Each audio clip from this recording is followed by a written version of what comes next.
Se alguém chegasse aqui na minha varanda hoje e perguntasse qual foi o dia que minha vida virou do avesso, eu saberia responder na lata. Foi o dia que meu pai sumiu igual fumaça, deixando uma menina de 10 anos nas mãos de uma mãe que tinha o coração partido e um buraco na alma do tamanho do sertão. Mas se me perguntasse onde começou o inferno mesmo, aí eu diria que foi quando ela trouxe aquele homem para dentro de casa, com sorriso de santo e mãos do diabo. Oi, meu bem, se você chegou até aqui comigo, já vai deixando esse like aí, que cada curtida é como se você estivesse pegando na minha mão para me dar força para contar essa história que guardei por mais de 60 anos. E se inscreve no canal também, viu? Porque toda vez que alguém se inscreve, mais gente vai poder ouvir essas histórias e talvez, só talvez, alguém que está passando pelo mesmo que eu passei, encontre uma saída, encontre uma luz no fim do túnel escuro. E olha, todo mês eu faço uns sorteios especiais pros inscritos que mais comentam e deixam like, mas só para quem escreve mesmo, porque eu quero saber o que vocês estão sentindo, o que estão pensando. Meu nome é Socorro, Socorro das Dores Silva, e hoje, aos 82 anos, moro aqui no interior de Pernambuco, numa casinha simples, mas que é minha, que ninguém pode tirar de mim, que ninguém pode entrar sem eu permitir. Nasci lá em Caruaru, numa época que criança não tinha voz, que menina era criada para servir homem e calar a boca, quando a vida doía. Era uma época que se dizia que pau que nasce torto não endireita nunca, mas eu tô aqui para provar que isso é mentira, que a gente pode sim endireitar nossa vida, mesmo depois de ter sido quebrada em pedacinhos miúdos. Minha casa de criança era uma daquelas casas de taipa, chão batido, com uma sala pequenina que servia para tudo, um quarto que meu pai e minha mãe dividiam e outro quartinho onde eu dormia numa cama de palha de milho que fazia barulho toda vez que eu me mexia. Meu pai, Severino, era homem de trabalhar na roça dos outros, saía antes do galo cantar e voltava quando a lua já estava alta no céu. Era homem de poucas palavras, mas quando falava, todo mundo escutava. Tinha uma voz grossa, mãos calejadas de tanto mexer com enxada e um jeito meio sisudo de olhar o mundo, como se tivesse sempre esperando alguma desgraça chegar. Minha mãe, Conceição, era mulher bonita, dessas que quando passava na rua, os homens viravam o pescoço para olhar. Tinha cabelo comprido que ela sempre prendia num coque apertado, olhos verdes que pareciam pedra preciosa quando batia o sol, e uma cintura fina que meu pai gostava de abraçar quando achava que eu não estava vendo. Ela cantava enquanto fazia os afazeres de casa, tinha uma voz doce que parecia mel derretido e sempre inventava uma história diferente para me contar na hora de dormir. Até os meus 10 anos, minha vida era igual a de qualquer criança pobre do sertão. Acordava cedo, ajudava. Minha mãe, com os afazeres mais leves, brincava com boneca de palha de milho que ela mesma fazia para mim, e ficava esperando meu pai chegar para jantar. Era uma vida simples, mas era uma vida que tinha amor, que tinha risada, que tinha aquela sensação gostosa de saber que você pertence àquele lugar, àquelas pessoas. Mas aí chegou aquela seca brava, dessas que deixa o chão rachado igual couro velho, que mata o gado e faz o povo migrar que nem gafanhoto em busca de um cantinho com água. O patrão do meu pai não conseguiu mais pagar os trabalhadores. A roça secou toda, e em casa começou a faltar tudo: farinha, feijão, até sal para temperar a comida rala que sobrava. Meu pai começou a ficar mais calado ainda. Passava horas sentado na frente de casa, olhando para o horizonte como se esperasse uma nuvem de chuva aparecer do nada. Foi nessa época que apareceu na nossa cidade uma mulher que dizia que tinha parentes lá no sul, que lá tinha trabalho para homem disposto, que lá a vida era mais fácil. Ela andava de casa em casa, convencendo os homens a deixar tudo para trás e tentar a sorte numa terra distante. Meu pai escutou, balançou a cabeça, disse que não acreditava em conversa de quem vinha de longe prometendo facilidade. Mas a fome foi apertando, apertando, até que não tinha mais como aguentar. Numa manhã de domingo, depois da missa na igrejinha pequena do povoado, meu pai chegou em casa diferente. Sentou na beira da cama, chamou minha mãe e eu para perto e, com aquela voz embargada, disse que ia ter que viajar, que ia tentar a vida longe, que quando conseguisse se estabelecer, mandaria buscar a gente. Minha mãe chorou, eu chorei, mas ele disse que homem que não luta pela família não é homem de verdade. Na segunda-feira de manhã, antes do sol raiar, ele ajuntou as poucas roupas que tinha numa trouxa de pano, beijou minha testa, abraçou minha mãe com força e saiu caminhando pela estrada de terra sem olhar para trás. Eu fiquei na porta vendo, até ele virar um pontinho pequeno no horizonte, e mesmo depois que não dava mais para ver, continuei ali, como se ele fosse aparecer de novo. Os primeiros meses depois que ele foi embora foram difíceis, mas a gente se virava. Minha mãe começou a lavar roupa para os outros, a fazer doce para vender na feira, e eu ajudava como podia. Ela sempre dizia que logo ele ia mandar notícia, que logo a gente ia se encontrar de novo. Mas as semanas foram passando, viraram meses, e nenhuma carta chegou, nenhum recado, nada. Minha mãe começou a definhar igual planta sem água. Parou de cantar, parou de inventar história, parou até de pentear o cabelo direito. Ficava horas olhando pela janela, como se meu pai fosse aparecer caminhando pela estrada. E eu, criança ainda, tentava alegrar ela, fazia palhaçada, contava as histórias que ela mesma tinha me ensinado, mas era como falar com parede. Foi aí que ele apareceu. Sebastião. Um homem de uns 40 anos, alto, magro, com bigode, bem aparado e um jeito de falar macio que enganava qualquer um. Disse que tinha vindo de longe, que estava procurando um lugar para ficar, que tinha ouvido falar que minha mãe era mulher direita, trabalhadora. Ofereceu para ajudar com os afazeres de casa, disse que podia consertar o telhado que estava vazando, que podia plantar umas verduras no quintal. Minha mãe, que estava toda despedaçada por dentro, viu nele uma tábua de salvação. Deixou ele ficar no quartinho dos fundos, aquele que meu pai usava para guardar as ferramentas de trabalho. No começo, ele era só prestativo, respeitoso, sempre perguntava se podia, sempre agradecia. Arrumou mesmo o telhado, plantou alface e coentro, até trouxe umas galinhas que conseguiu não sei onde. Pouco a pouco, minha mãe foi voltando a sorrir. Não era o mesmo sorriso de antes, mas pelo menos não era mais aquela cara de finado que ela estava fazendo. Ela voltou a pentear o cabelo, a cantar baixinho enquanto cozinhava e até começou a conversar comigo de novo, a me perguntar como tinha sido o meu dia, se eu tinha feito as tarefas que ela mandava. Mas eu, mesmo sendo criança, sentia que tinha alguma coisa errada. Não sei explicar direito o que era, mas era uma sensação ruim no estômago, como quando a gente sabe que vai chover mesmo, sem ver nuvem no céu. O jeito que ele olhava para mim, às vezes, me dava arrepio, como se ele tivesse medindo meu tamanho, pesando quanto eu valia. E sempre que minha mãe saía para algum lugar, ele inventava uma desculpa para ficar perto de mim, para conversar, para fazer pergunta que não tinha necessidade. Homem em casa de novo que fechava os olhos para qualquer coisa que pudesse estragar essa felicidade nova.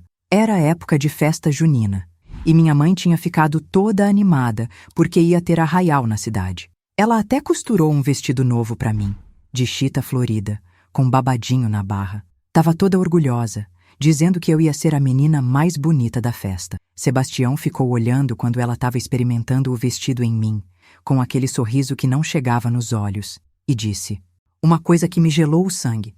Tá virando mocinha mesmo, dona Conceição. Logo vai ter fila de rapaz querendo namorar."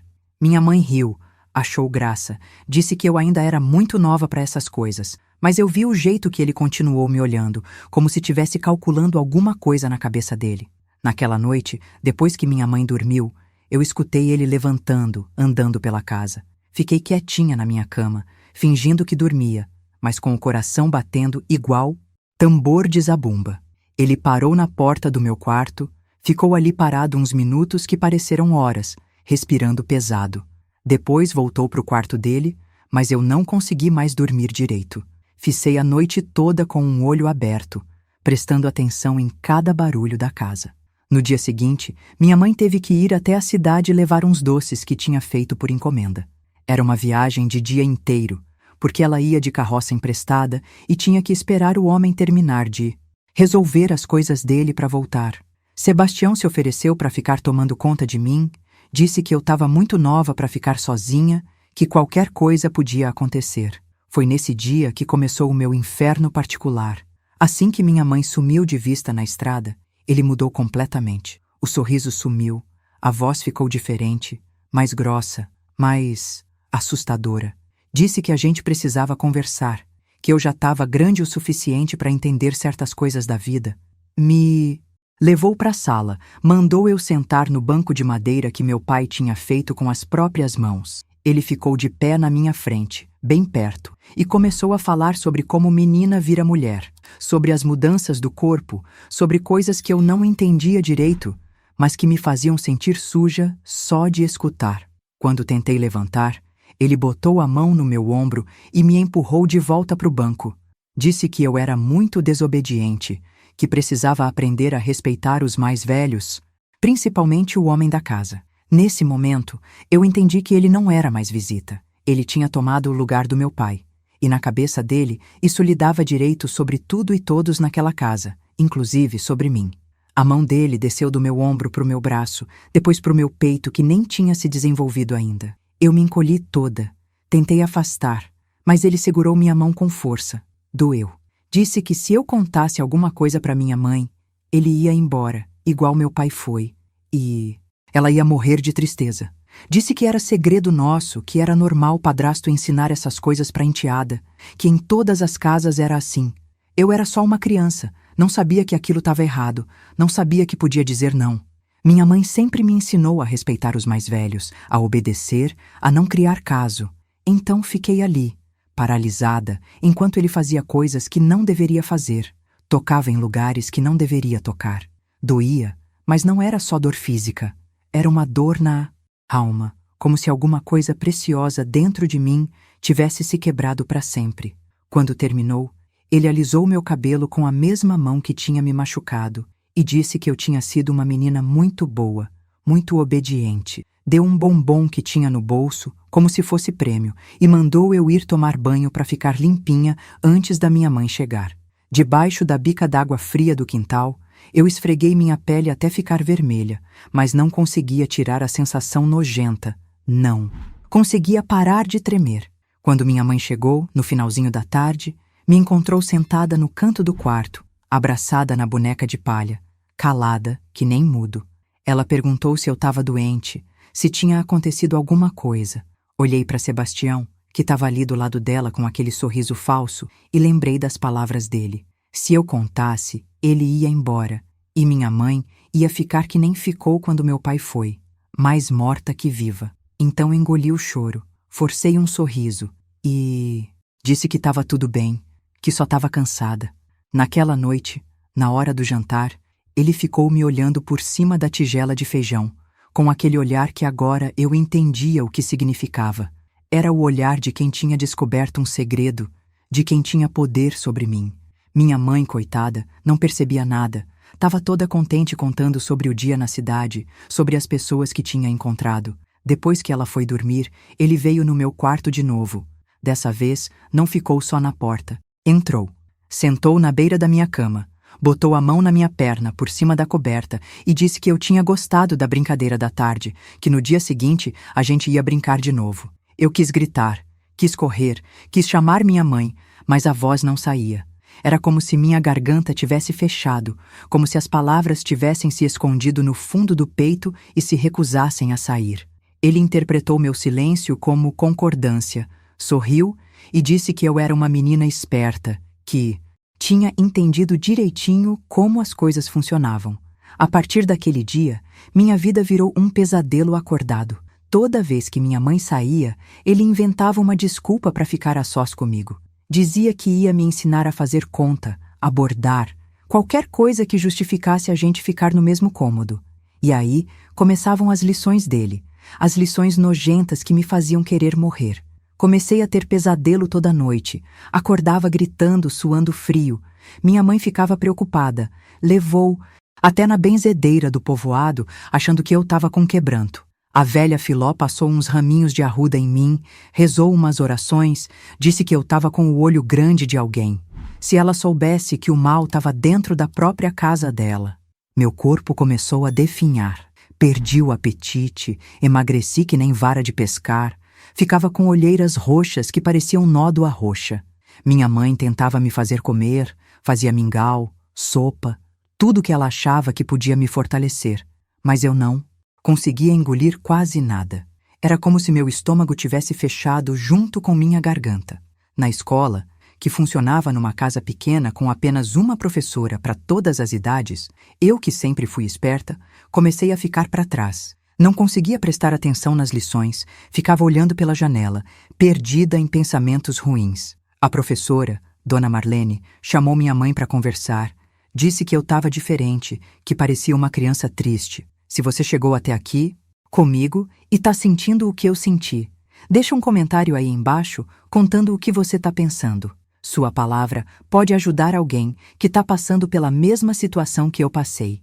E não esquece de se inscrever no canal, porque quanto mais gente inscrita, mais histórias como essa chegam a quem precisa ouvir. Lembra que todo mês tem sorteio especial para os inscritos que mais interagem, mas só para quem escreve mesmo. Cada vez pior.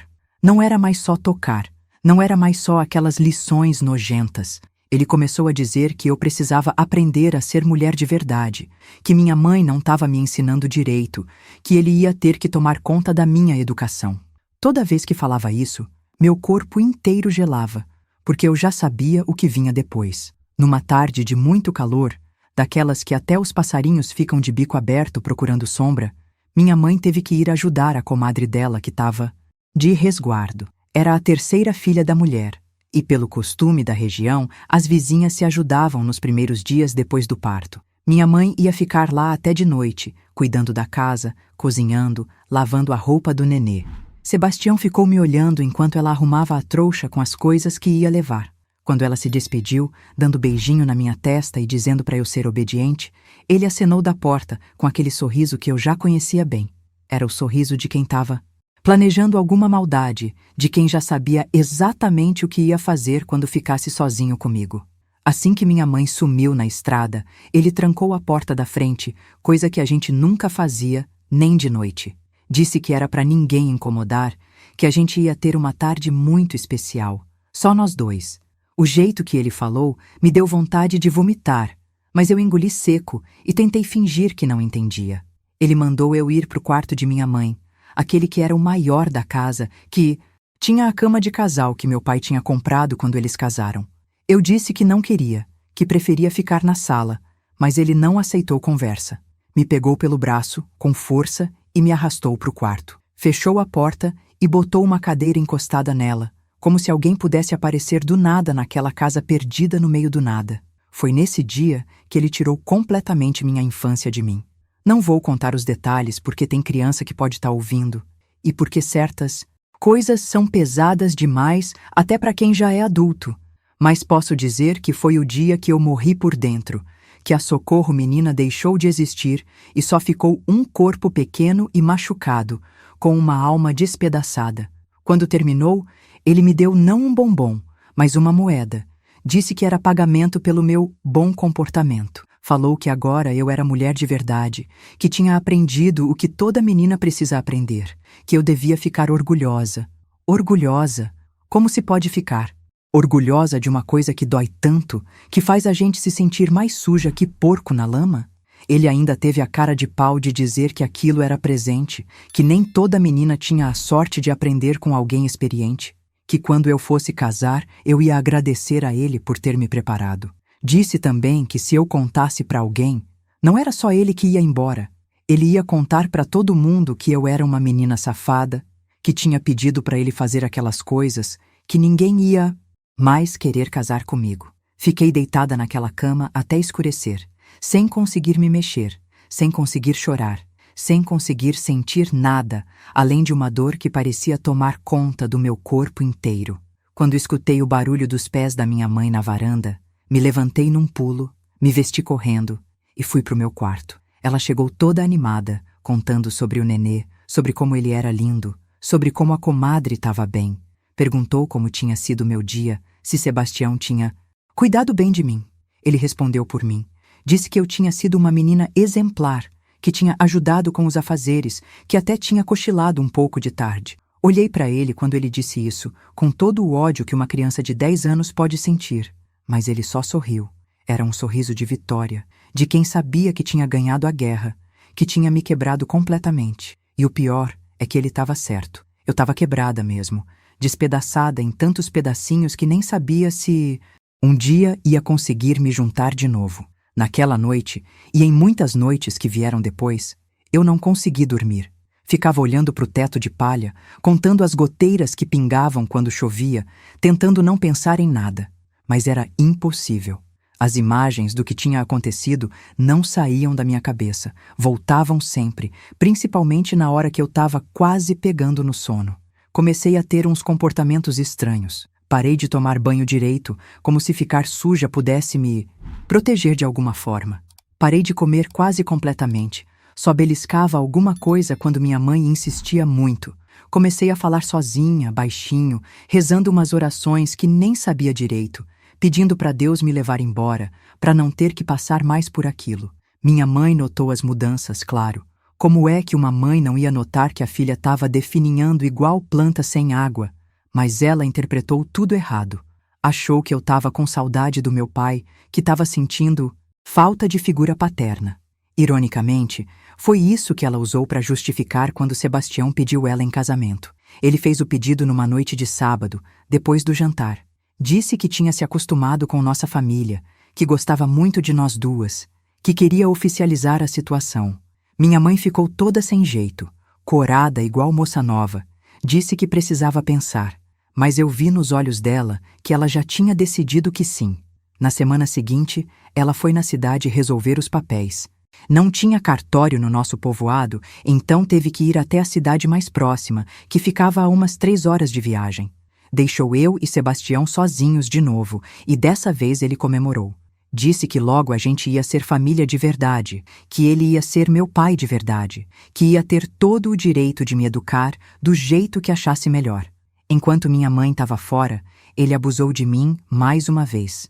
E depois teve a coragem de dizer que aquilo ia ser nosso segredo para sempre, mesmo depois do casamento, principalmente depois do casamento, porque aí ele ia ser meu padrasto oficialmente, e padrasto tem autoridade sobre enteada, pode fazer o que quiser para educá-la direito. O casamento foi numa quinta-feira, no cartório da cidade, só com 2 testemunhas que eles arranjaram lá na hora. Minha mãe vestiu o vestido azul que ela guardava para as ocasiões especiais, penteou o cabelo num coque bem arrumado, até passou um pouquinho de batom. Tava bonita, feliz, achando que tinha encontrado um homem bom para cuidar dela e da filha. Se ela soubesse que estava casando com o próprio diabo, voltamos para casa no finalzinho da tarde e minha mãe fez uma jantinha especial para comemorar. Matou uma galinha, fez pirão, até abriu uma garrafa de vinho que tinha ganhado não sei de quem. Sebastião brindou. Disse que agora éramos uma família de verdade, que ia cuidar muito bem das suas 2 mulheres. Suas 2 mulheres. Na hora que ele disse isso, olhando para mim com aquele olhar nojento, eu entendi que minha situação tinha piorado. Antes, ele ainda tinha que se esconder, tinha que inventar desculpa, tinha que tomar cuidado para minha mãe não desconfiar.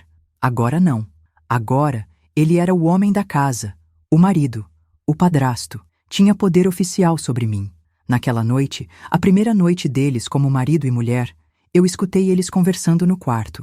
Ele estava dizendo para minha mãe que eu precisava de pulso firme, que menina da minha idade já estava ficando difícil, que ele ia ter que ser mais rígido comigo. Minha mãe concordou, disse que realmente eu andava muito estranha, muito desobediente, que talvez a presença de um homem em casa fosse me fazer bem.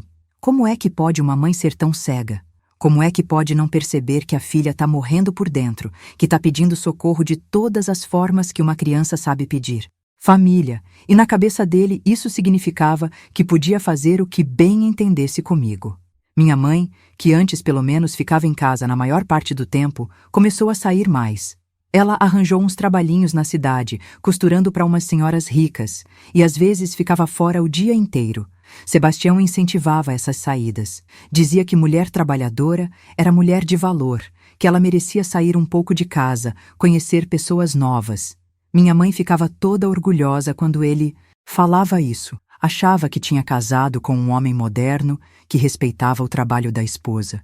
Se ela soubesse que ele só queria ela longe para poder fazer as maldades dele em paz. Numa dessas tardes que minha mãe estava na cidade, aconteceu uma coisa que me marcou para a vida toda. Sebastião tinha bebido umas cachaças na venda do seu Antônio e chegou em casa com os olhos vermelhos e a voz pastosa.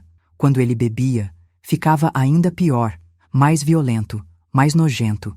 Me encontrou varrendo o quintal, tentando ocupar a cabeça com alguma coisa para não ficar pensando besteira.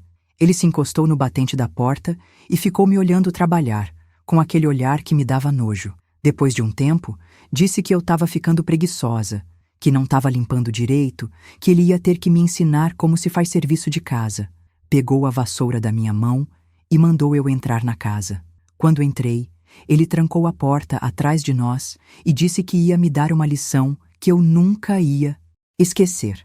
Não foi só o que ele fez comigo naquele dia, foi o jeito que ele fez, com raiva, com violência, como se eu fosse culpada de alguma coisa, como se eu merecesse ser punida. Quando terminou, eu estava sangrando, machucada, mal conseguia ficar de pé. Ele jogou um pano na minha direção e disse para eu me limpar, que minha mãe não podia chegar e me ver naquele estado. Disse também que se eu contasse alguma coisa, ele ia dizer que eu tinha caído da árvore do quintal, que era uma menina desajeitada, sempre se machucando. Foi nesse dia que eu entendi que não ia adiantar ficar esperando alguém me salvar. Minha mãe não ia me salvar, porque não queria ver o que estava acontecendo bem debaixo do nariz dela. Os vizinhos não iam me salvar porque não sabiam de nada, e mesmo se soubessem, provavelmente não iam se meter. E Deus, Deus parecia ter esquecido que eu existia. Comecei a planejar uma fuga. Não sabia direito como, nem para onde, mas sabia que tinha que sair daquela casa antes que Sebastião me matasse, porque era para isso que caminhava. Cada dia ele ficava mais ousado, mais violento, e eu sentia que uma hora ele ia longe demais e eu não ia sobreviver. Tinha uma tia minha, irmã do meu pai, que morava numa cidade a uns 2 dias de viagem dali. Tia Raimunda. Eu não a conhecia muito bem. Só tinha visto ela umas 2 vezes quando era bem pequena, mas sabia que ela existia. Minha mãe às vezes falava dela, dizia que era uma mulher forte, que tinha criado 4 filhos sozinha, depois que o marido morreu. Comecei a juntar umas moedinhas que achava espalhadas pela casa, uns trocados que sobravam quando minha mãe mandava eu comprar alguma coisa na venda. Escondia tudo num buraquinho que fiz na parede do meu quarto, atrás de uma pedra solta. Não era muito dinheiro, mas talvez desse para pagar uma passagem de ônibus, ou pelo menos parte dela. O problema era como descobrir onde exatamente tia Raimunda morava. Eu sabia o nome da cidade, mas não sabia o endereço, e uma cidade é grande demais para sair procurando alguém sem saber onde mora. Foi aí que tive uma ideia. Ia perguntar para Dona Marlene, minha professora. Ela conhecia muita gente, talvez soubesse alguma coisa.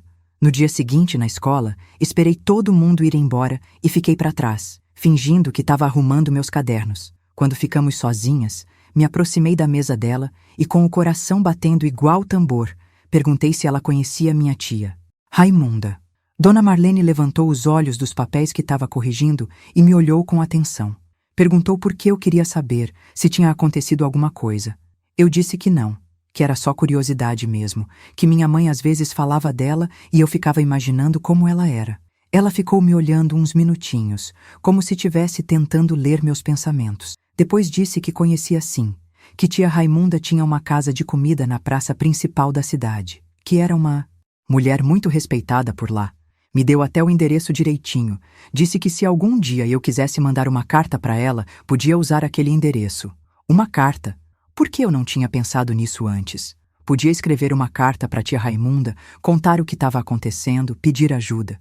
Dona Marlene sempre dizia que eu escrevia bem para minha idade, talvez conseguisse explicar a situação direito. Naquela noite, depois que todo mundo dormiu, acendi uma vela no meu quarto e comecei a escrever. Foi a carta mais difícil da minha vida. Como é que explica para uma pessoa que você mal conhece que está sendo abusada pelo padrasto? Como é que conta esses horrores sem morrer de vergonha? Escrevi, rasguei, escrevi de novo, rasguei de novo. Fiz isso umas 5 vezes até conseguir uma carta que explicasse a situação sem entrar em detalhes nojentos demais. Contei que meu padrasto me machucava, que minha mãe não acreditava em mim, que eu precisava muito sair daquela casa antes que alguma coisa pior acontecesse. No final da carta, escrevi uma coisa que saiu do fundo do coração.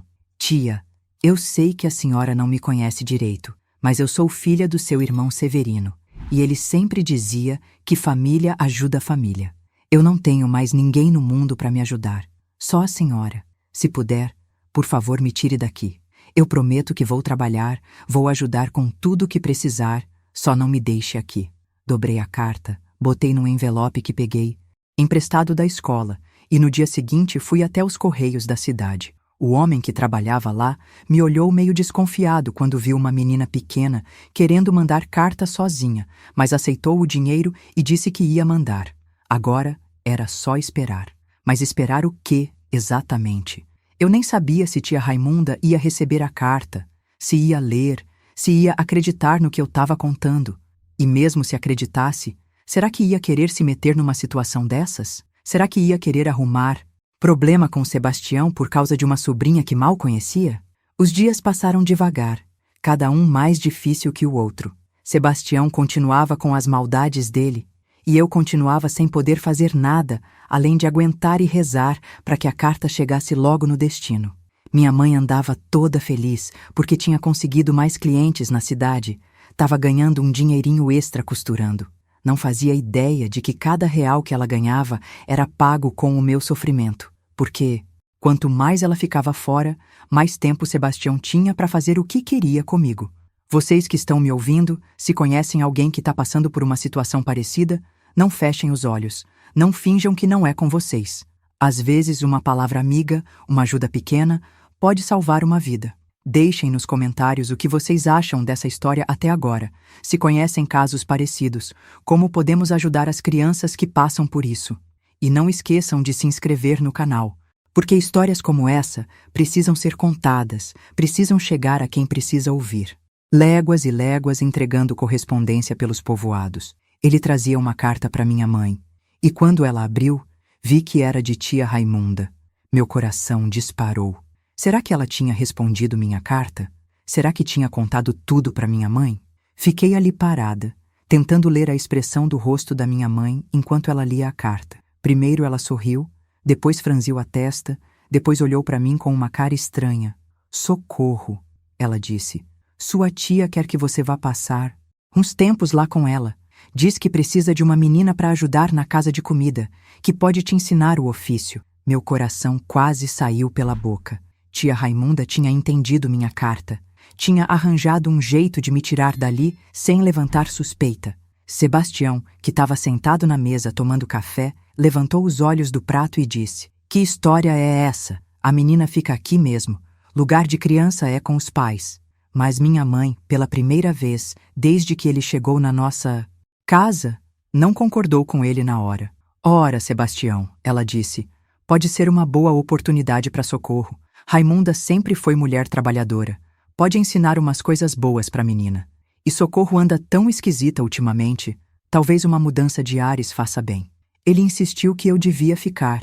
Inventou 1000 desculpas. Que eu era muito nova para ficar longe da mãe, que não conhecia direito essa tia, que podia ser perigoso. Mas minha mãe, que às vezes tinha uns lampejos da mulher forte que ela foi um dia, disse que já tinha decidido, que eu ia sim. Acho que no fundo, bem no fundo, ela sentia que tinha alguma coisa errada comigo, que eu precisava mesmo sair daquela casa. Não que ela soubesse o que estava acontecendo de verdade, mas talvez o instinto de mãe tivesse acordado por um minutinho. Sebastião ficou emburrado o resto do dia, resmungando pelos cantos, dizendo que mulher não sabia tomar decisão direito. Mas não teve jeito. Minha mãe tinha se decidido. Ia escrever de volta para tia Raimunda, confirmando que eu podia ir. Naquela noite, depois que minha mãe dormiu, Sebastião veio no meu quarto uma última vez. Sentou na beira da minha cama e disse, com aquela voz baixa e ameaçadora que eu conhecia bem: Você pode até ir para a casa da sua tia, mas não pense que vai ficar por isso mesmo. Eu sei onde você vai estar, e se você abrir a boca para contar alguma mentira sobre mim, eu apareço lá e conto para sua tia que tipo de menina você é. Conto que você me provocava, que pedia para as coisas acontecerem. Mesmo sabendo que ele estava mentindo, que eu nunca tinha feito nada daquilo, as palavras dele me gelaram o sangue. E se tia Raimunda acreditasse nele?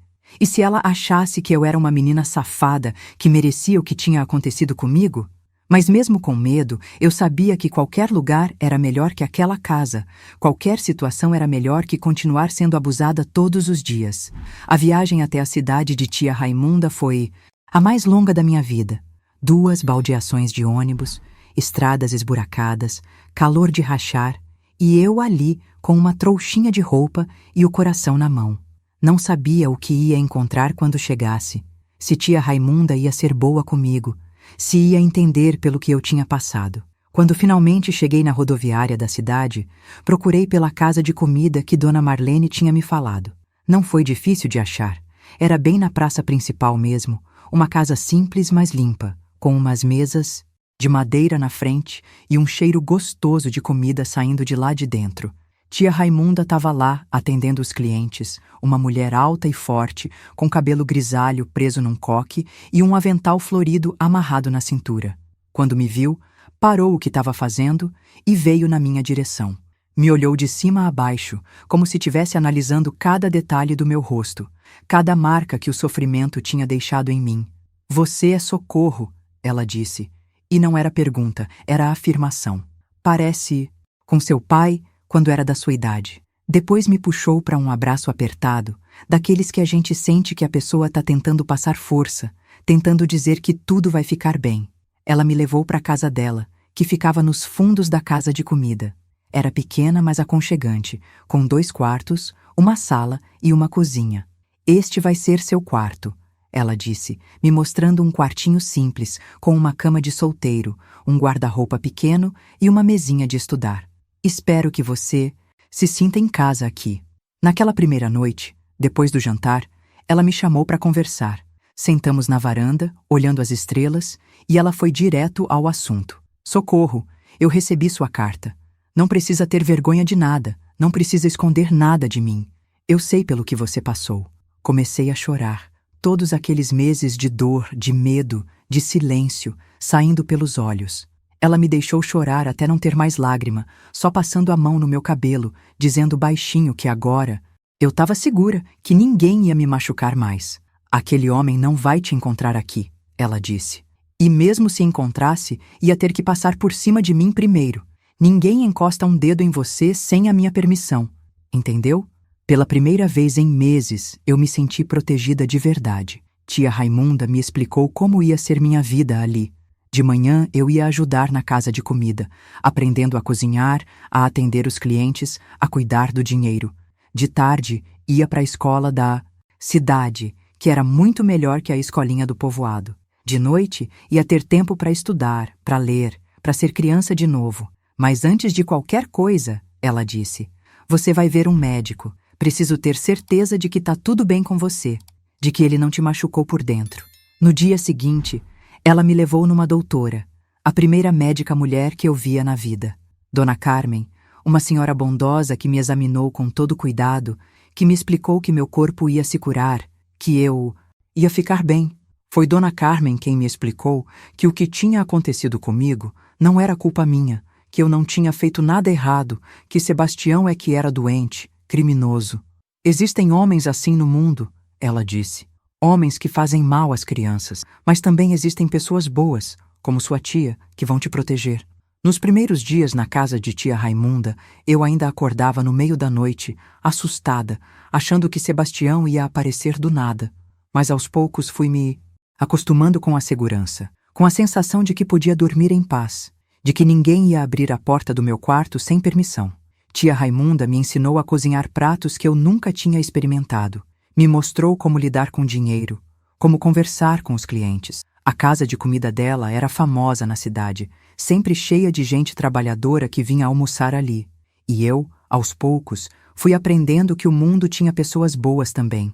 Gente que sorria de verdade, que tratava a criança com carinho. Na escola nova, demorei um pouco para me enturmar. Eu estava muito tempo fechada em mim mesma, desconfiando de todo mundo. Mas as outras crianças foram pacientes comigo, e os professores também. Dona Conceição, minha nova professora, notou que eu sabia ler e escrever melhor que a maioria da turma, e começou a me dar livros emprestados para ler em casa. Foi através dos livros que eu comecei a me curar por dentro. Lia sobre meninas corajosas que enfrentavam dragões, sobre mulheres fortes que mudavam o mundo, sobre pessoas que passavam por dificuldades, mas conseguiam ser felizes no final.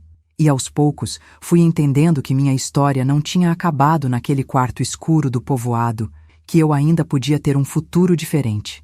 Acontecido, mas sempre deixava claro que se eu precisasse conversar, ela estava ali para escutar. E aos poucos, nas noitinhas na varanda, eu fui contando pedacinhos da minha história, desenterrando as dores para poder enterrá-las de vez. A casa de comida virou minha escola da vida. Aprendi a fazer o melhor feijão tropeiro da cidade, a temperar a carne de sol que deixava todo mundo com água na boca, a fazer aquele arroz soltinho que era a especialidade da casa. Tia Raimunda dizia que eu tinha mão boa para a cozinha, que a comida ficava saborosa quando eu ajudava a fazer. Mas não era só cozinhar que eu aprendi. Aprendi a lidar com gente, a somar dinheiro sem errar, a organizar estoque, a limpar panela grande, a acordar cedo sem preguiça. Tia Raimunda me tratava como filha, mas também me ensinava responsabilidade, me preparava para a vida que eu ia ter que enfrentar quando crescesse. Na escola, eu estava indo bem demais. Dona Conceição sempre elogiava minha redação. Dizia que eu tinha talento para escrever, que devia continuar estudando.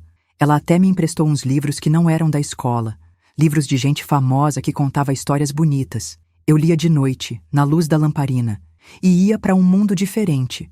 Um mundo onde as pessoas eram boas umas com as outras. Foi num desses livros que li uma história sobre uma menina que tinha passado por coisas ruins e depois virou professora, para ajudar outras crianças. Aquilo plantou uma sementinha na minha cabeça. Talvez eu pudesse estudar mais, talvez pudesse ser alguém importante, alguém que ajudasse criança que passava pelo que eu tinha passado. Mas a vida, essa danada, não deixa a gente em paz por muito tempo. Numa tarde de sábado, eu estava na casa de comida, ajudando tia Raimunda a fechar o caixa, quando um homem apareceu na porta. Era alto, magro, com bigode bem aparado, e quando eu olhei para ele, meu sangue gelou. Era Sebastião. Ele entrou com aquele sorriso falso que eu conhecia bem. Cumprimentou tia Raimunda com educação, disse que era padrasto da Socorro e que tinha vindo buscar a menina para casa. Disse que minha mãe estava com saudade, que eu já tinha ficado tempo suficiente longe da família. Tia Raimunda me olhou, viu o desespero nos meus olhos e entendeu na hora que aquele era o homem da carta, o monstro que tinha me machucado. Ela se colocou na minha frente, como escudo, e disse com voz firme: "A menina fica aqui. Ela tá bem, tá estudando, tá aprendendo um ofício. Não vejo motivo para ela voltar." Sebastião insistiu. Disse que tinha direito de levar a enteada, que podia chamar a polícia se precisasse. Mas tia Raimunda não se intimidou. "Chame a polícia mesmo", ela disse. "Tenho umas coisinhas para contar para ele sobre o senhor." Ele ficou branco que nem pano de farinha e entendeu que tia Raimunda sabia de tudo. Tentou mudar de assunto, disse que eram mal-entendidos, que criança às vezes inventa história. Mas tia Raimunda não deu ouvidos. Mandou ele sair da casa dela e não voltar mais, senão ia ter problema sério. Sebastião foi embora, mas antes de sair, me olhou com aquele olhar cheio de ódio e sussurrou baixinho, só para eu escutar: "Isso não vai ficar assim." Eu tremi toda, mas tia Raimunda me abraçou forte e disse que não precisava ter medo, que ela ia me proteger de tudo e de todos. Naquela noite, ela me explicou que a gente ia ter que tomar cuidado, que homem como Sebastião não desiste fácil. Ela foi na delegacia. No dia seguinte, contou para o delegado o que tinha acontecido comigo. Mostrou a carta que eu tinha escrito. O delegado, seu Manuel, um homem sério, mas justo, disse que ia abrir uma investigação, que ia mandar alguém verificar a situação lá no povoado. Mas antes que a polícia pudesse fazer alguma coisa, chegou uma notícia que mudou tudo. Seu João, o carteiro, apareceu com uma carta da minha mãe. Quando tia Raimunda leu, ficou pálida. Sebastião tinha contado para minha mãe que eu tinha inventado um monte de mentira sobre ele, que eu era uma menina problemática, desrespeitosa, que tinha tentado seduzir ele. Minha mãe tinha acreditado nele. Na carta, ela dizia que estava muito decepcionada comigo, que não esperava que a filha dela fosse capaz de inventar uma mentira tão feia sobre um homem bom como Sebastião. Dizia também que eu não era mais bem-vinda na casa dela, que ela tinha vergonha de me chamar de filha. Quando tia Raimunda terminou de ler a carta, eu desabei. Chorei que nem criança perdida, porque mesmo sabendo que minha mãe tinha me abandonado quando eu mais precisei dela, ainda doía saber que ela tinha escolhido acreditar nele em vez de mim. Era como se ela tivesse arrancado meu coração e pisado em cima. Minha filha? Tia Raimunda disse, me abraçando enquanto eu chorava. Às vezes as pessoas que a gente mais ama são as que mais machucam a gente. Sua mãe tá cega. Tá escolhendo acreditar numa mentira porque é mais fácil que encarar a verdade. Mas você tem que entender que isso não é culpa sua. Ela me explicou que a partir daquele dia, ela ia ser minha mãe de criação. Ia me registrar como filha dela, ia me dar o nome dela, ia cuidar de mim até eu crescer e poder andar com minhas próprias pernas. Você não vai ficar sozinha no mundo, ela prometeu. Enquanto eu tiver vida, você vai ter uma família. E foi isso que aconteceu. Tia Raimunda virou minha mãe de verdade, a mãe que cuidou de mim, que me ensinou a ser gente, que me deu amor sem pedir nada em troca. A casa de comida virou minha casa, os clientes viraram minha família estendida, e a cidade virou meu novo lar. Os anos foram passando, e eu fui crescendo, estudando, aprendendo. Consegui terminar o ginásio, coisa rara para menina pobre naquela época. Tia Raimunda fazia questão que eu estudasse. Dizia que estudo era a única coisa que ninguém podia tirar de mim, que ia me dar independência para nunca mais precisar depender de homem nenhum. Quando fiz 15 anos, ela me deu uma festa linda, com bolo de 3 andares e tudo. Foi a primeira vez na vida que me senti realmente especial, realmente amada. Todos os fregueses da casa de comida vieram me cumprimentar, me deram presentes, me trataram como princesa. Nessa época, começaram a aparecer uns rapazes querendo me namorar. Tia Raimunda era ciumenta, mas justa. Dizia que eu podia receber visita, mas só na sala, e só de menino de família conhecida, que tivesse bom caráter. Eu ficava toda sem jeito com essas coisas de namoro, porque ainda tinha medo de homem. Ainda lembrava do que Sebastião tinha feito comigo. Teve um rapaz, João Batista, filho do sapateiro da cidade, que ficou insistindo para namorar comigo. Era bonito, educado, trabalhador, e tia Raimunda gostava dele. Mas toda vez que ele tentava pegar na minha mão, dar um beijinho, eu gelava, lembrava de mãos nojentas me tocando onde não devia. Foi aí que tia Raimunda sentou comigo para conversar sobre essas coisas. Explicou que nem todo homem era igual Sebastião, que existia diferença entre carinho de verdade e maldade, que eu não podia deixar que o que ele fez comigo estragasse minha chance de ser feliz com alguém que prestava. Minha filha, ela disse, você não pode carregar esse fardo para sempre. Não pode deixar que a maldade de um homem ruim impeça você de conhecer a bondade de um homem bom. Mas também não precisa se forçar a nada. Quando chegar a hora certa, com a pessoa certa, você vai saber. E ela tinha razão. Com o tempo, com paciência, com muito carinho de João Batista, eu fui aprendendo que podia confiar de novo, que podia gostar de alguém sem ter medo. Ele nunca me pressionou, nunca tentou fazer nada que eu não quisesse, sempre respeitou meu tempo, meu jeito assustado de lidar com essas coisas. Paciência de santo comigo. Entendia quando eu ficava nervosa, quando travava na hora que ele tentava me dar um beijinho. Nunca perguntou o porquê, nunca me pressionou para explicar minha estranheza. Só dizia que me amava do jeito que eu era, com pressa ou sem pressa. Namoramos 3 anos, sempre sob os olhos atentos de tia Raimunda, que aprovava o rapaz, mas não baixava a guarda. Ela sabia que eu ainda carregava feridas abertas, que precisava de tempo para cicatrizar completamente. João Batista trabalhava na sapataria do pai, era o mais novo de 5 irmãos, e sonhava em abrir sua própria oficina um dia. Quando completei 18 anos, ele pediu minha mão em casamento. Fez tudo certinho. Conversou primeiro com tia Raimunda, pediu a bênção dela, prometeu que ia cuidar bem de mim. Tia Raimunda gostou da conversa, disse que ele era rapaz de palavra, mas que a decisão era minha, que casamento era coisa séria demais para ser decidida pelos outros. Eu fiquei em dúvida. Gostava muito de João Batista, tinha aprendido a confiar nele, mas ainda tinha medo. Medo de casar e descobrir que ele mudava depois, que virava outro homem, igual tinha acontecido com Sebastião. Tia Raimunda percebeu minha hesitação e me deu o melhor conselho da minha vida. Minha filha, ela disse, casamento é sociedade. É 2 pessoas caminhando juntas, dividindo peso, dividindo alegria. Não é uma pessoa mandando na outra, não é ninguém se submetendo a ninguém. Se você sentir que João Batista te vê como igual, como companheira, case com ele. Mas se sentir que ele quer uma empregada, uma boneca para mandar, corra. Conversei muito com João Batista sobre isso. Perguntei como ele via o casamento, o que esperava de uma esposa, como achava que a gente devia viver junto. As respostas dele me tranquilizaram. Ele falava de parceria, de construir uma vida junto, de me apoiar nos meus sonhos, assim como esperava que eu apoiasse os dele. Casamos numa cerimônia simples, na igreja da cidade, com as bênçãos de tia Raimunda e a presença de toda a família dele.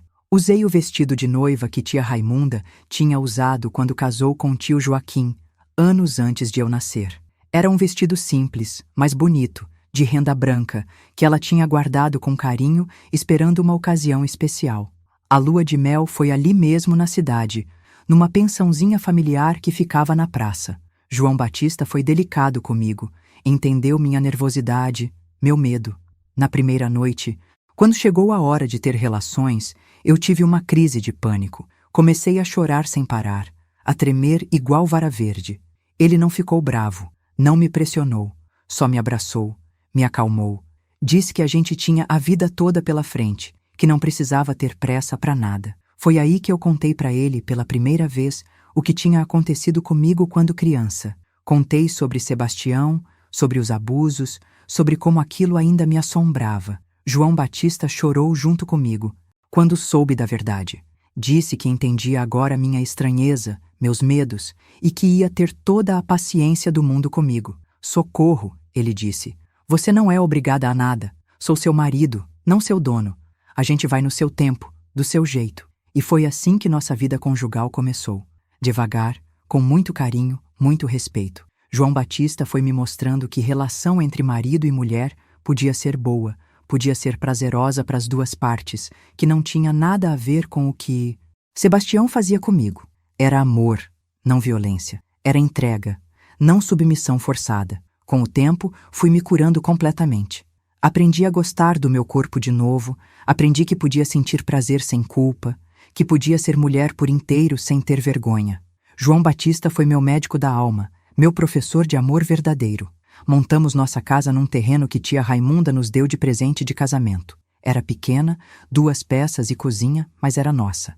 João Batista abriu sua oficina de sapatos nos fundos da casa, e eu continuei ajudando tia Raimunda na casa de comida, agora como sócia menor. 2 anos depois de casados, engravidei. Quando descobri que ia ser mãe, tive sentimentos misturados, alegria, porque era fruto do amor verdadeiro que eu tinha encontrado, mas também medo, muito medo. E se eu não soubesse cuidar direito? E se eu fizesse com meu filho o que minha mãe fez comigo, fechasse os olhos para o perigo? Tia Raimunda percebeu minha preocupação e me tranquilizou. Minha filha, ela disse, você sabe a diferença entre o certo e o errado porque passou pelos dois. Vai ser uma mãe melhor, justamente porque conhece a dor. Quem já foi criança abandonada, nunca abandona a criança. Maria da Conceição nasceu numa manhã de domingo, depois de um parto difícil que durou quase 20 horas. Quando a parteira botou ela nos meus braços, eu chorei de emoção.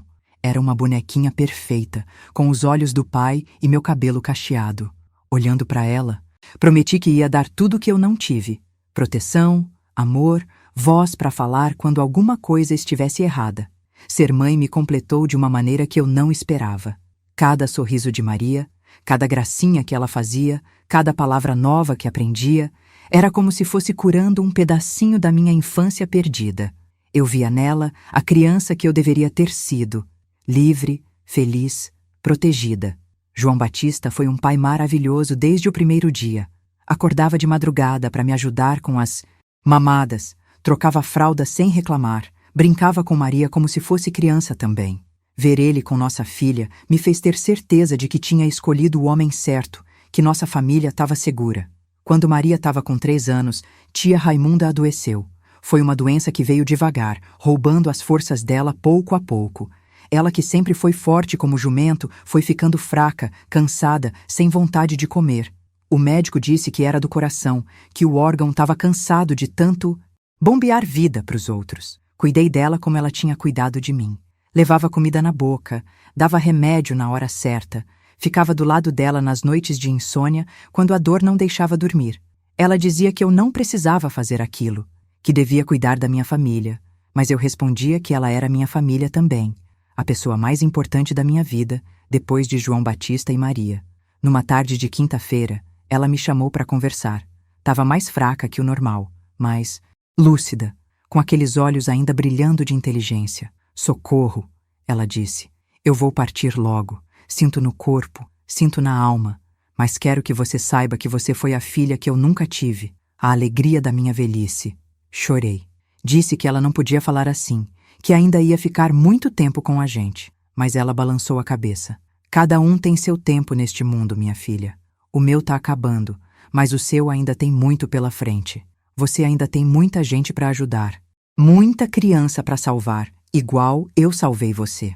Ela tinha razão. Tia Raimunda morreu 3 dias depois, dormindo, sem dor, com a minha mão segurando a dela. Foi embora em paz, sabendo que tinha cumprido sua missão na terra, que tinha feito diferença na vida de alguém. O enterro dela foi uma das coisas mais bonitas que já vi. A cidade inteira compareceu. Gente que tinha comido na casa de comida dela durante anos, pessoas que ela tinha ajudado de alguma forma, crianças que ela tinha alimentado quando os pais não tinham condição.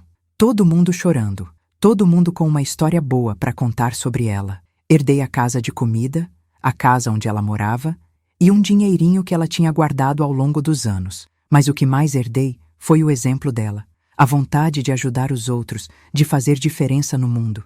Decidi que ia continuar o trabalho dela, mas do meu jeito, com minha experiência. Foi aí que comecei a trabalhar com crianças que passavam por situações parecidas com a minha. Sempre aparecia alguma menina machucada, algum menino assustado, e eu sabia reconhecer os sinais, sabia que tipo de ajuda precisavam. Minha casa virou refúgio para essas crianças, lugar onde podiam falar sem medo, sem vergonha. Uma espécie de mãe substituta para quem precisava. E João Batista me apoiava em tudo. Nunca reclamou de ter nossa casa sempre cheia de gente. Maria cresceu vendo isso, vendo como a gente ajudava os outros, e foi se formando com essa consciência de solidariedade. Ela brincava com as crianças que chegavam assustadas, dividia os brinquedos dela, ajudava a fazer elas se sentirem em casa. Aos poucos, as crianças iam se abrindo, contando o que tinha acontecido, e eu orientava como proceder, como denunciar, como proteger. Foi numa dessas situações que recebi uma notícia que mudou tudo. Uma assistente social da capital chegou na cidade procurando por mim. Disse que tinha ouvido falar do meu trabalho, que queriam me oferecer uma oportunidade de trabalhar oficialmente com isso, com carteira assinada, salário, treinamento. A proposta era tentar participar de um curso de capacitação para trabalhar com crianças vítimas de violência e depois voltar para a região para coordenar um programa do governo. Era uma chance de profissionalizar o que eu já fazia por amor, de ajudar muito mais gente. Conversei com João Batista sobre a proposta. Ele ficou orgulhoso. Disse que eu merecia essa oportunidade, que sempre soube que eu tinha talento para ajudar os outros. Vai, Socorro, ele disse. Maria e eu ficamos bem aqui. Você volta quando terminar o curso e aí a gente vê como organiza tudo. Parti para a capital com o coração apertado, deixando Maria com 12 anos e João Batista cuidando de tudo. Era a primeira vez que me separava deles por tanto tempo, mas sabia que era para uma coisa importante, que ia me permitir ajudar muito mais gente quando voltasse. O curso foi intenso, 6 meses aprendendo sobre psicologia infantil, sobre como identificar sinais de abuso, sobre como conversar com criança traumatizada sem causar mais dano. Conheci outras pessoas que faziam trabalho parecido, troquei experiências, aprendi técnicas novas.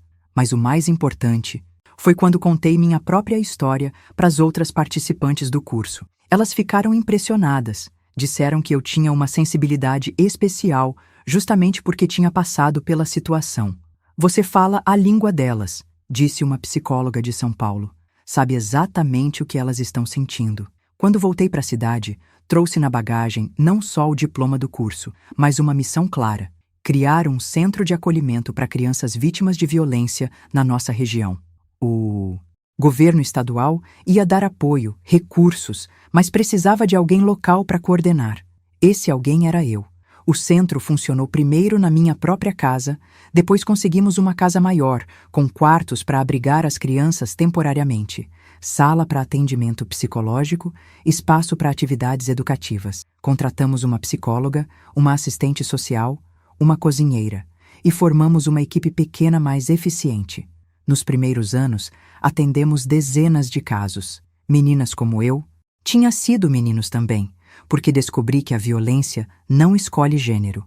Cada criança que chegava ali era uma oportunidade de fazer diferença, de quebrar um ciclo de violência que poderia se perpetuar por gerações. Maria, que já era adolescente, começou a me ajudar como voluntária. Ela tinha jeito com as crianças menores, sabia brincar, sabia conversar e muitas vezes conseguia que elas se abrissem mais facilmente com ela do que comigo. Mamãe, ela dizia, quero estudar psicologia quando crescer, quero trabalhar com isso também. E foi o que ela fez. Estudou, se formou, voltou para trabalhar comigo no centro. Virou uma profissional excelente, ainda melhor que eu em muitos aspectos. João Batista sempre dizia que nossa filha tinha puxado o melhor dos dois, minha sensibilidade e a paciência dele. Os anos foram passando e o centro foi crescendo, ganhando reconhecimento, recebendo mais recursos. Atendemos centenas de crianças ao longo de 2 décadas. Salvamos muitas vidas, evitamos muitas tragédias, mas o caso que mais me marcou aconteceu quando eu já estava com mais de 60 anos. Chegou uma menina de 9 anos, chamada Rosinha, numa situação idêntica à minha. Padrasto abusador, mãe que fingia não ver, criança destruída por dentro. Quando ela me contou a história dela, foi como se eu tivesse voltado no tempo, como se tivesse ouvindo minha própria voz de criança. Cuidei da Rosinha com um carinho especial, porque via nela a socorro pequena que ninguém tinha protegido. Demorou meses para ela confiar em mim, para conseguir falar sobre o que tinha acontecido. Mas quando finalmente se abriu, decidimos denunciar o padrasto, levar o caso até o fim. O julgamento foi difícil, doloroso. Rosinha teve que depor, contar na frente de estranhos o que tinha sofrido. Mas dessa vez foi diferente. Dessa vez ela tinha uma rede de apoio. Tinha gente acreditando nela, lutando por ela. O padrasto foi condenado, preso, e a mãe perdeu a guarda da menina. Rosinha ficou morando no centro por 2 anos, até conseguirmos uma família substituta para ela. Uma família de verdade, que a amava, que a protegia. No dia que ela foi embora, me deu um desenho que tinha feito. 2 figuras de mãos dadas, uma grande e uma pequena, com um sol brilhando em cima. Essa é você e eu, ela disse. Você me salvou, igual minha tia Raimunda salvou você. Foi aí que entendi completamente o ciclo da vida. Tia Raimunda me salvou, eu salvei Rosinha, Rosinha cresceu e virou assistente social também, salvando outras crianças. O mal que Sebastião plantou em mim foi transformado em bem, em proteção para centenas de outras crianças. João Batista morreu há 5 anos, de infarto, dormindo na nossa cama. Foi embora em paz, sabendo que tinha sido um marido bom, um pai bom, um homem que fez diferença no mundo. Maria casou, me deu 3 netos lindos e continua o trabalho do centro junto comigo. Hoje, aos 82 anos, continuo ativa, ainda atendo casos difíceis, ainda luto para proteger criança. Meu corpo está mais fraco, mas minha determinação continua a mesma. Sei que não tenho muito tempo de trabalho pela frente, mas também sei que o que plantei vai continuar dando frutos mesmo depois que eu partir. Nunca mais soube notícia de Sebastião nem da minha mãe biológica. Não sei se morreram, se ainda estão vivos, e sinceramente não me importa. Eles fizeram parte do meu passado, mas não definiram meu futuro. Eu escolhi ser maior que a dor que me causaram. Escolhi transformar trauma em força para ajudar os outros. Se você chegou até aqui comigo nessa jornada, quero te dizer uma coisa. Não importa o que você passou, não importa que tipo de dor carrega, sempre é possível recomeçar, sempre é possível ser feliz. Às vezes demora, às vezes dói, mas é possível. Eu sou a prova viva disso. E se você conhece alguma criança que está passando por situação parecida, não feche os olhos, não finja, que não é com você. Denuncie, proteja, acolha, seja o anjo que essa criança precisa, seja a tia Raimunda na vida de alguém. Porque quando a gente salva uma criança, a gente está salvando o futuro também. Obrigada por me escutar até aqui, por me dar a chance de contar minha história. Se ela tocou seu coração de alguma forma, se inscreve no canal, compartilha com quem precisa ouvir, conta nos comentários que histórias parecidas você conhece. E lembra, Você não tá sozinho nessa luta. A Tícia Nord de... Gente tá junto, protegendo nossas crianças, construindo um mundo melhor. Que Deus abençoe cada um de vocês e que nossa corrente do bem continue crescendo, espalhando amor onde antes só havia dor. Um abraço apertado de quem sabe o valor de cada gesto de carinho, de cada palavra de esperança. Até a próxima história, meus queridos.